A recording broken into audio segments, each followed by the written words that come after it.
인류의 역사는 살인의 역사라고 해도 과언이 아닙니다. 인류 최초의 인간 아담과 하와가 뱀의 꼬임에 넘어가서 선악과를 먹음으로써 살인의 역사는 시작이 됩니다. 인간의 타락한 역사는 이들이 낳은 아들 가인과 아벨의 사이에서 일어나게 됩니다. 형 가인이 동생 아벨을 시기해서 살인함으로 살인의 역사가 시작됩니다. 그리고 특히 그것이 공적으로 전쟁을 통해서 대규모의 살인이 또 공인되기도 합니다. 1, 2차 세계전을 치르면서 살인의 파고는 최고조에 이르게 됩니다. 한 개인이 600만 명이라고 하는 그 많은 사람을 죽이는 이런 역사도 우리는 잘 알고 있습니다. 그것이 우리가 중지된 게 아니고 지금도 세계 여기저기에서 전쟁을 통해서 살인의 역사는 진행되고 있습니다. 그뿐 아니라 우리의 삶의 현장에서는 지금과 예전과는 비교할 수 없는 다양한 형태의 살인 사건들이 벌어지고 있습니다. 원한관계, 금품 탈취를 하고 고의적인 살인, 교통사고, 안전불감증이 초래한 안전사고, 고의성이 없는 살인들이 여기저기에서 나타나고 있습니다. 때로는 사고를 가장한 고의적인 살인과 같이 그 경계선이 구분되지 않아서 구분되는 것이 쉽지가 않은 경우도 종종 보게 됩니다. 살인과 관련된 범죄는 최고형이 사형이기 때문에 사형이 집행된 후에 무죄가 밝혀져서 어디에 호소해본들 아무런 소용도 없는 경우도 종종 보게 됩니다. 왜냐하면 죽은 자는 다시 살릴 수 없기 때문에 그렇습니다. 이런 면에서 보면 우리는 도피성이 필요한 존재들입니다. 도피성. 이 도피성, 오늘 본문에 나오는 도피성에 관한 규례는 현대의 정교한 사법적인 장치보다도 더 공의롭고 무고한 생명을 상치 않게 하려는 하나님의 인간 생명과 인간 생명 존중의 정신이 잘 드러나 있습니다. 이제 하나님께서 지시한 도피성, 왜 하나님께서 이 도피성을 정하라고 말씀하셨을까요? 그리고 이 도피성을 어디에 정하라고 하셨을까요? 그리고 이 도피성을 누구를 위해서 정하라고 하셨을까요? 그것이 오늘 우리 하나님께서 우리에게 주시는 말씀입니다. 이 도피성이라고 하는 뜻은 받아들이는 도시다, 이런 의미를 가지고 있습니다. 이 도피성은 부지로 사람을 죽였을 때에 복수의 악순환을 방지하기 위해서 만들어진 성입니다. 그래서 이 살인이 고의적인 것인지 우발적인 사고인지를 판단하는 그런 시간적 여유를 갖기 위해서 이 도피성을 하나님께서 정하라고 말씀하셨습니다. 이 도피성을 세우는 작업은 가나안 땅을 분배하는 과정에서 정말 어떻게 보면 가나안 땅의 분배의 아주 클라이막스, 정점에서 이루어진 일입니다. 그래서 그런 의미에서 의미가 있습니다. 전쟁을 하고 나면 40년 동안 정말 광야 생활을 하면서 때로는 어떤 지파는 더 공헌을 하고 어떤 지파는 더 벌공헌하고 그러다 보니까 땅을 분배할 때에 첨예한 이해관계가 서로가 설정되기 마련입니다.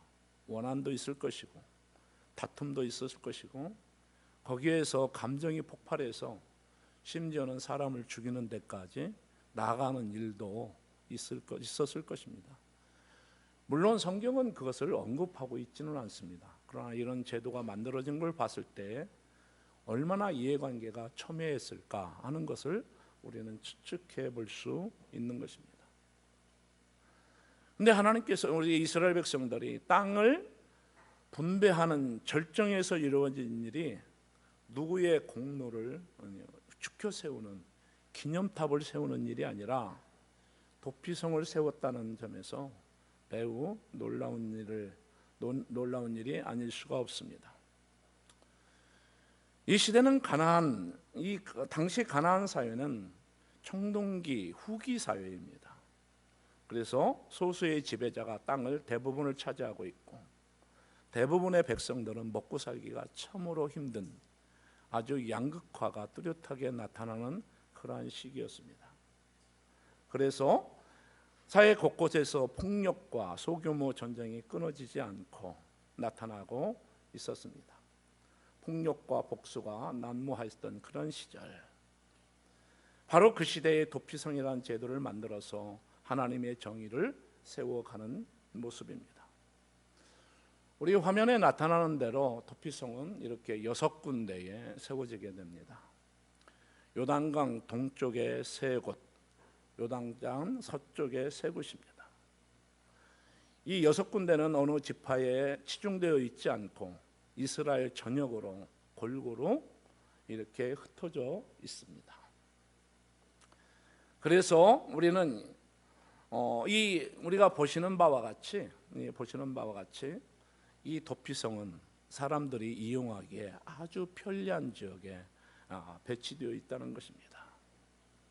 그래서 이스라엘의 백성들 가운데 이스라엘 백성들뿐만 아니라 우거하는 이방인들까지도 이 도피성 제도를 활용할 수 있었습니다.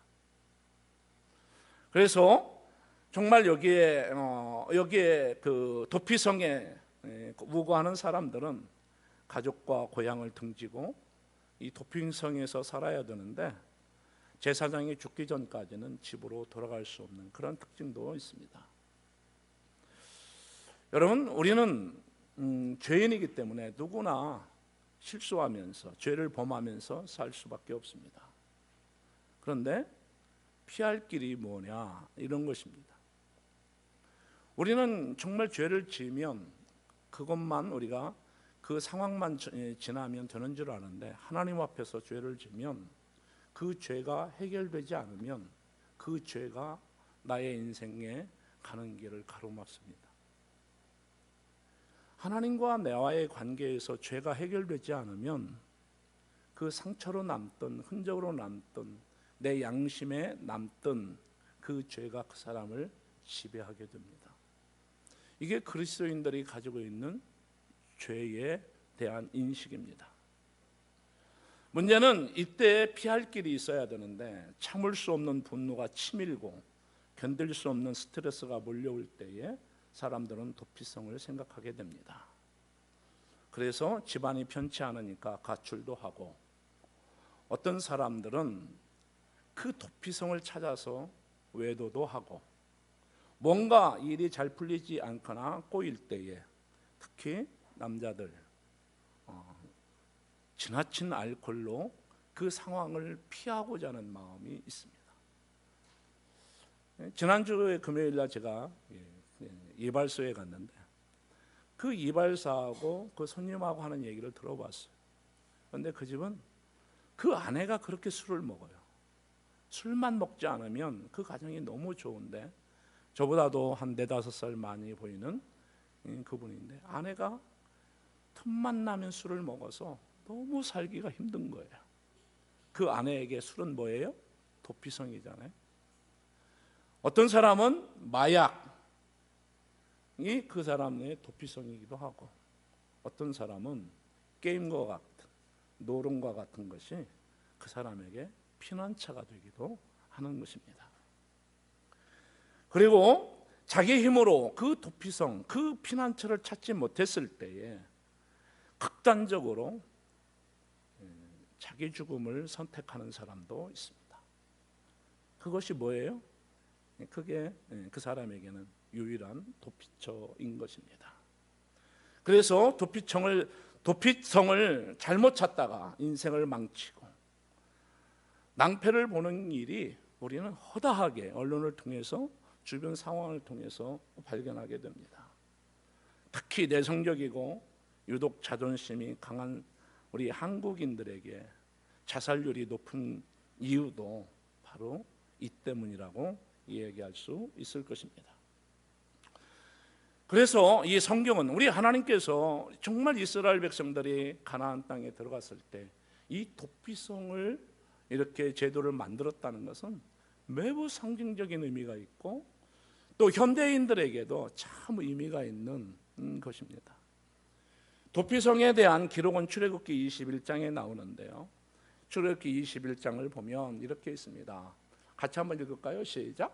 사람이 만일 계획함이 아니라 나 하나님이 사람을 그 손에 붙이면 내가 위하여 한 곳을 정하리니 그 사람이 그리로 도망할 것이라. 또 민수기 35장에는 이렇게 기록하고 있습니다. 11절에서 12절을 보면 같이 읽을까요? 시작. 너희를 위하여 성읍을 도피성으로 정하여 그릇 살인한 자로 그리로 피하게 하라. 이는 너희가 보수할 자에게서 도피하는 성으로 삼아 살인자가 회중 앞에 서서 판결을 받기까지 죽지 않게 하려 함이니라. 여호수아 20장에도 도피성에 대한 이야기가 나옵니다. 시작. 보지 중에 오살한 자를 그리로 도망하게 하라. 이는 너희 중 피해 보소자를 피할 것임이니라.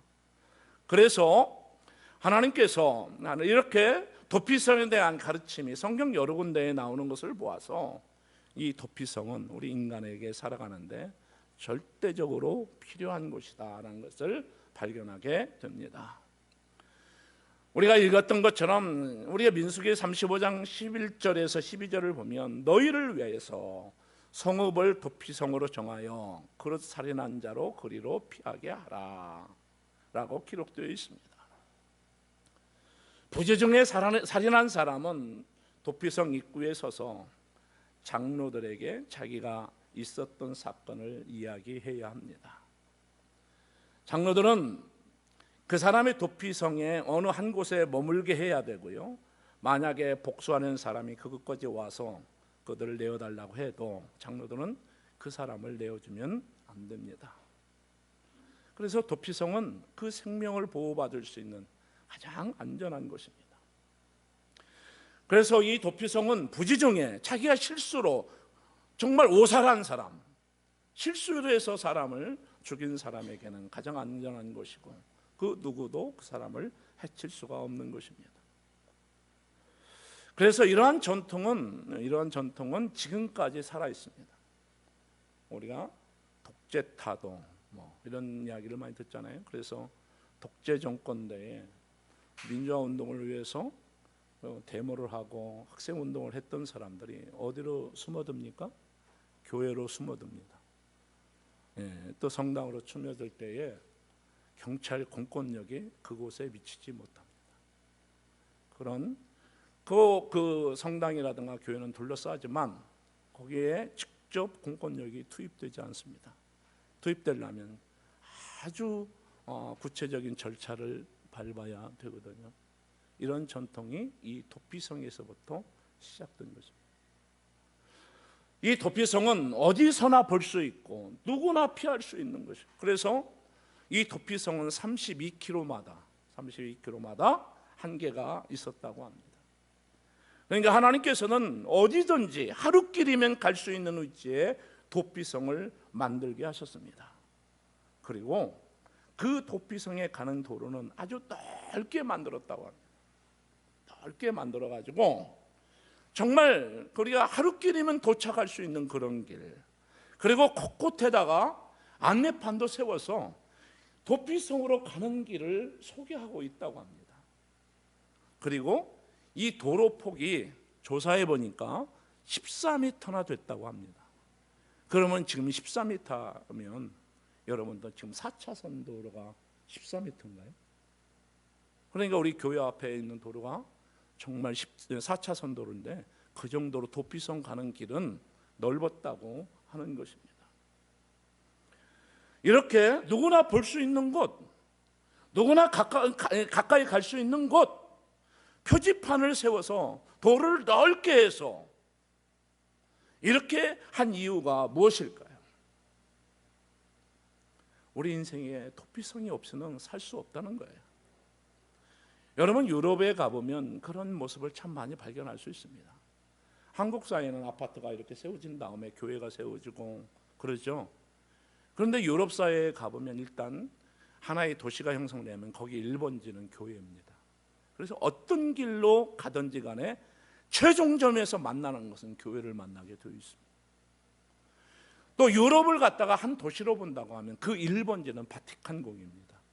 그래서 하니발이라든가 2차 세계대전과 같은 그런 전쟁이 일어났다 할지라도, 나폴레옹 같은 그런 그 전쟁을 했다 할지라도 그 바티칸궁에 가면, 로마에 가보면 그 유적지가 그대로 보존되어 있는 거예요. 그곳은 적군이든 아군이든 폭탄을 떨어뜨리지 않는 거예요. 왜? 그곳은 도피성이니까.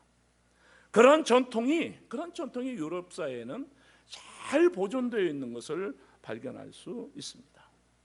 하나님이 이렇게 치밀하시고 섬세하게 정말 죄 지은 사람들을 배려하시는 그 하나님의 성품을 우리는 이 도피성을 통해서 발견할 수 있습니다. 그럼 이 도피성은 어떤 역할을 왜 지정을 하셨을까? 첫째는 도피성은 사람을 보호하는 성입니다. 현대 사회는 외형으로 사람을 판단하지만 도피성은 마음을 보는 곳입니다. 마음을 보는 하나님의 성입니다. 여러분, 하나님은 우리의 마음을 보셔요. 세상은 여러분들의 얼굴 피부를 보고, 타고 다니는 자동차를 보고, 여러분 입고 다니는 옷을 보고, 여러분이 들고 다니는 핸드백을 볼지 모르지만 하나님은 뭘 보셔요? 하나님은 마음을 보십니다. 그래서 하나님의 사람들은 마음을 잘 정돈하고 다듬습니다. 하나님의 사람들은 마음을 가꾸는 것을 가장 중요하게 여깁니다.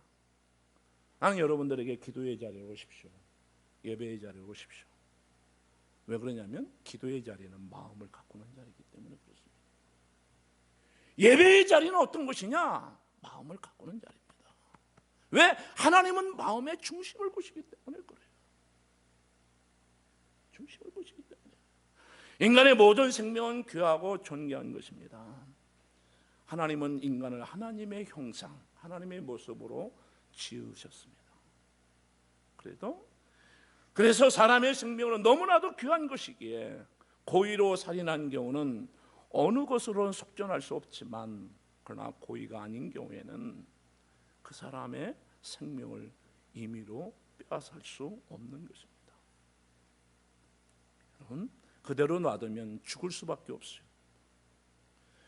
정말 오살한 사람, 부지 중에 사람을 죽인 사람, 세상 법으로 보면 죽일 수밖에 없어요. 그러나 하나님은 그 생명을 거두지 않으십니다. 그 사람을 보호하기 위해서 하나님께서 도피성을 하나님의 은혜의 성으로 세우신 것입니다. 또 도피성은 뭐예요? 자신의 죄를 고백하는 성입니다. 도피성은 우발적으로 살인한 자의 생명을 피보수자에게 고하기 위한 제도입니다. 그러나 도피성에 들어가려면 먼저 문 앞에 있는 장로에게 자신의 죄를 고백해야 합니다. 고백하지 않으면 도피성에 들어갈 수가 없습니다. 자신이 죄인이라고 생각하지 않는 사람은 결코 도피성의 문을 두드리지 않습니다. 저는 요즘에 하나님이 두려워요. 여러분, 정말 하나님이 두려우면요, 정말 자기 마음을 닦아요. 하나님이 기뻐하는 일을 하려고 하고요. 엉뚱한 짓 하지 않아요.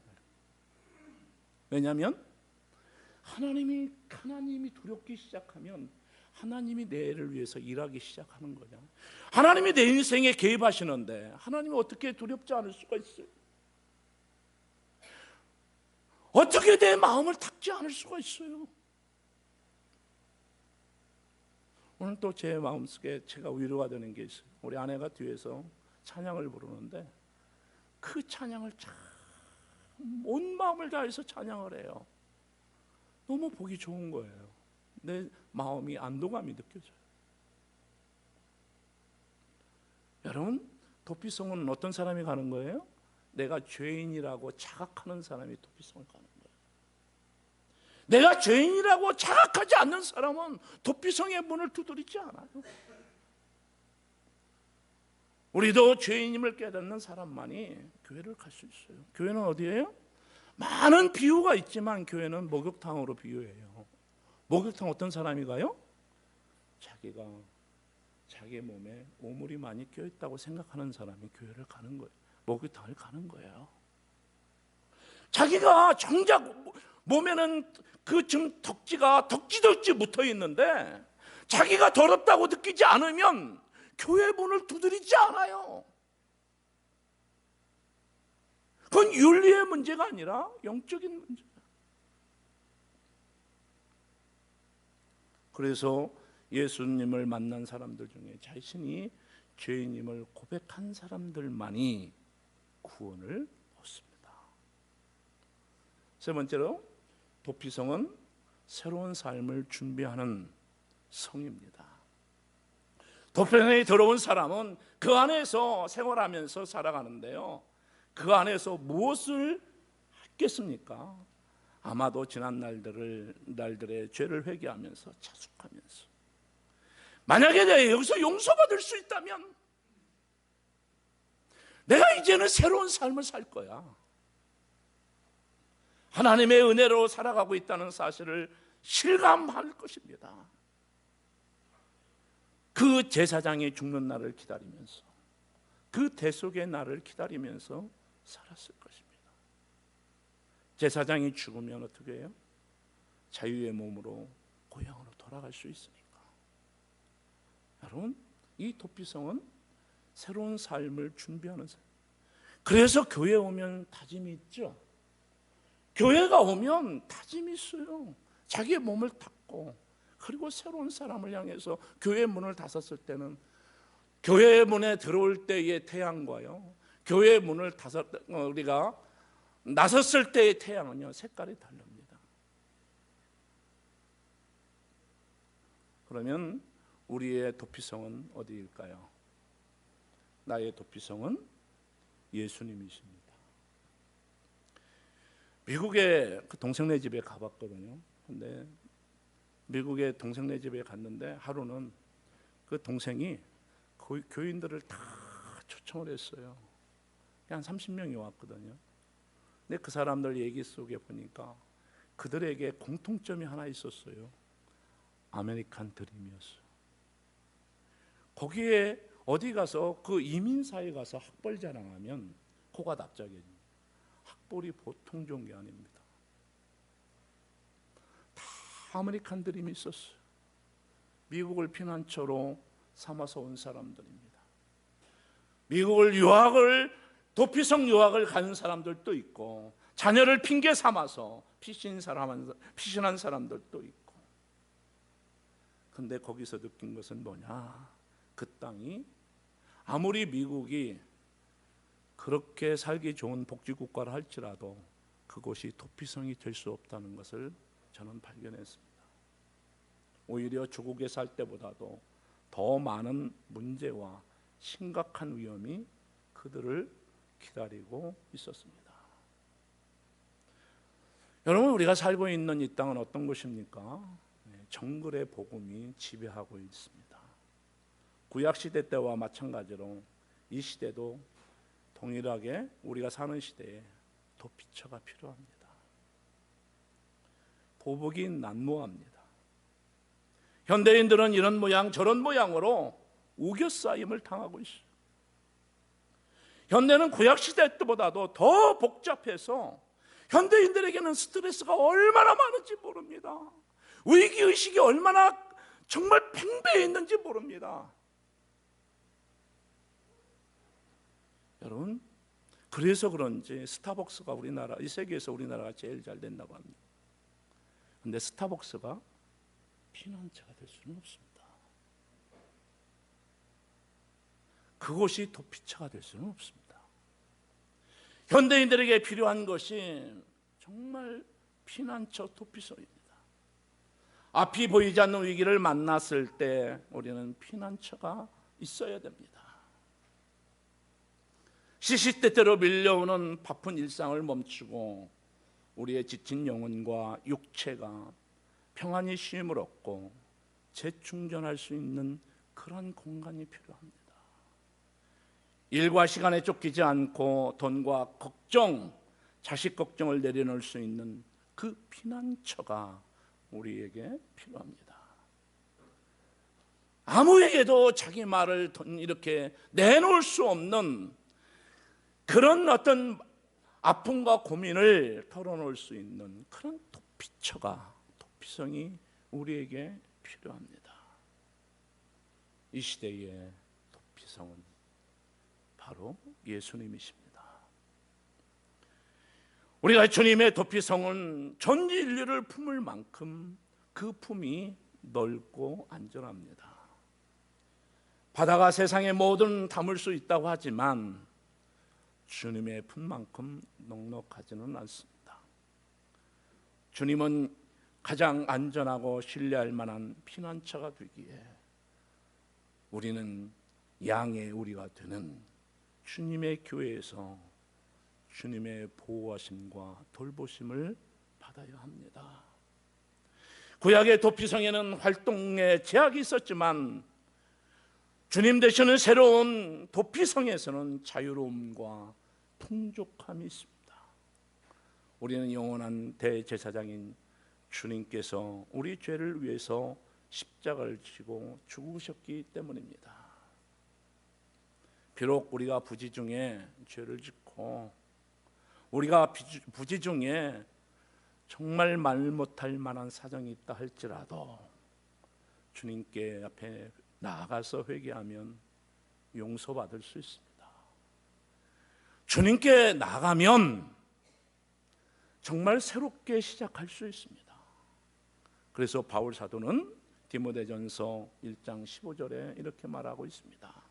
믿보다 모든 사람이 받을 만한 이 말이요, 그리스도 예수께서 죄인을 구원하시려고 이 세상에 임하셨다 하도다. 나는 죄인 중에 괴수다. 용서받을 수 없는 죄인이에요. 그러나 바울 사도는 예수님이 자기의 피난처인 것을 자각을 하고 있습니다.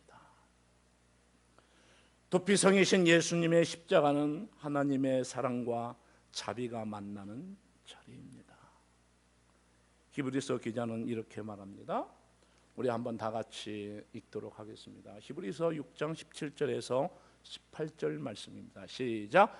하나님은 약속을 기업으로 받는 자에게 그 뜻이 변하지 않음을 충분히 나타내시려고 그 일을 맹세로 보증하셨나니 이는 하나님이 거짓말을 하실 수 없는 이 두 가지 변하지 못할 사실로 말미암아 앞에 있는 소망을 얻으려고 피난처를 찾은 우리에게 큰 안위를 받게 하려 하심이니라. 오늘 우리가 같이 이렇게 고백할 수 있었으면 좋겠습니다. 피난처 되시는 우리 주. 우리가 이 찬양을 부르면서 우리의 신앙을 고백했으면 좋겠습니다. 예수님만이 우리의 피난처가 됩니다. 우리의 피난처는 하와이도 아니고 아메리칸도 아니고 스타벅스도 아니고 친구의 만남도 아니고 내 안락한 침대도 우리의 피난처가 될 수 없습니다. 알프스산의 몽블랑도 우리의 피난처가 아닙니다. 뷰가 있는 한강변의 로얄층의 아파트도 우리의 피난처는 아닙니다. 유한 회장처럼 큰 기업을 이루고 큰 돈을 붙드는 것도 우리의 피난처는 아닙니다. 오직 예수님만이 나의 피난처가 되십니다.